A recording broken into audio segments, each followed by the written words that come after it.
ഇന്ന് നമുക്ക് വളരെ പെട്ടെന്ന് തന്നെ ഉണ്ടാക്കാൻ പറ്റുന്ന ഒരു പിസ്സ സാൻഡ്വിച്ചിൻ്റെ റെസിപ്പി നോക്കാം. ബ്രെഡ് ഉണ്ടെങ്കിൽ നമുക്ക് വളരെ പെട്ടെന്ന് തന്നെ ഇത് ചെയ്തെടുക്കാവുന്നതേ ഉള്ളൂ. അപ്പോൾ അതിന് വേണ്ടിയിട്ട് ഞാനിവിടെ ഒരു 1/4 കപ്പ് ഉള്ളി ഇതുപോലെ കട്ട് ചെയ്തെടുത്തിട്ടുണ്ട്. അതോടൊപ്പം തന്നെ തക്കാളിയും ഒരു 1/4 കപ്പ് എടുത്തിട്ടുണ്ട്.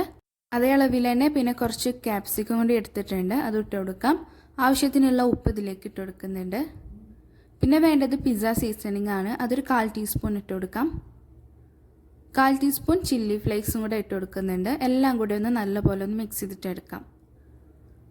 പിന്നെ ഇതിലേക്ക് ഞാൻ ബട്ടർ എടുത്തിട്ടുണ്ട്. ബട്ടർ നല്ല സോഫ്റ്റ് ആയിട്ടുള്ള ബട്ടറിനെ എടുക്കാൻ ശ്രദ്ധിക്കാം.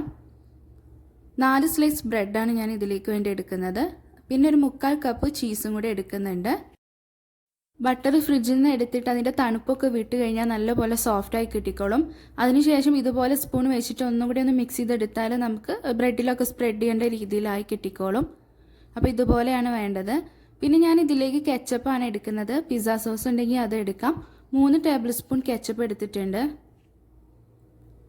അപ്പോൾ ആദ്യം ഒരു ബ്രെഡ് എടുത്തിട്ട് അതിൻ്റെ മേലായിട്ട് കുറച്ച് കെച്ചപ്പ് ഇതുപോലെ ഒന്ന് സ്പ്രെഡ് ചെയ്ത് കൊടുക്കാം.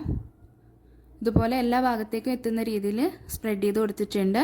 ഇനി കൂട്ടുന്ന ഒരു 2 സ്പൂണ് ഇതിലേക്ക് വെച്ച് കൊടുത്തിട്ട് ജസ്റ്റ് ഒന്ന് പരത്തി കൊടുക്കാം. ഇതുപോലെ ഒന്ന് പരത്തി കൊടുത്താൽ മതി. അതിന് മേലായിട്ട് കുറച്ച് ചീസ് ഇട്ട് കൊടുക്കാം. ഇനി കുറച്ച് ചില്ലി ഫ്ലേക്സ് അതിന് മുകളിലായിട്ട് ഇതുപോലെ ഇങ്ങനെ ഇട്ട് കൊടുക്കുന്നുണ്ട്.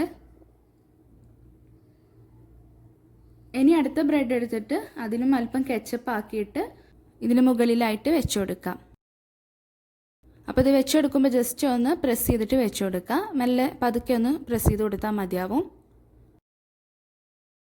കുറച്ച് ബട്ടർ എടുത്തിട്ട് ഈ ഒരു ബ്രെഡിൻ്റെ മേലെ ഇതുപോലെ ഒന്ന് സ്പ്രെഡ് ചെയ്ത് കൊടുക്കാം. അപ്പോൾ ഇനി നമുക്കിത് വേവിച്ചെടുക്കാം. വേവിച്ചെടുക്കുമ്പോൾ ഈ ബട്ടറാക്കിയ ഭാഗം ആദ്യം പാനിലേക്ക് ആവുന്ന രീതിയിൽ വേണം ഇത് വെച്ച് കൊടുക്കാനായിട്ട്. അപ്പോൾ ചൂടായ പാനിലേക്ക് നമുക്ക് ഈ ബട്ടറാക്കിയ ഭാഗം ഇതുപോലെ തിരിച്ചിട്ട് കൊടുക്കാം. ഇനി അതിന് മുകളിലത്തെ ബ്രെഡിൽ അല്പം ബട്ടർ ഇതുപോലെ ഒന്ന് സ്പ്രെഡ് ചെയ്ത് കൊടുത്തിട്ട് ചെറു തീയിലിട്ടിട്ട് 1 മിനിറ്റ് അടച്ചു വെച്ചിട്ടൊന്ന് വേവിച്ചെടുക്കാം. ഇതിപ്പോൾ 1 മിനിറ്റ് ആയിട്ടുണ്ട്. ഇതുപോലെ ഒരു തവി വെച്ചിട്ട് നല്ലൊന്ന് പ്രസ് ചെയ്ത് കൊടുക്കുക.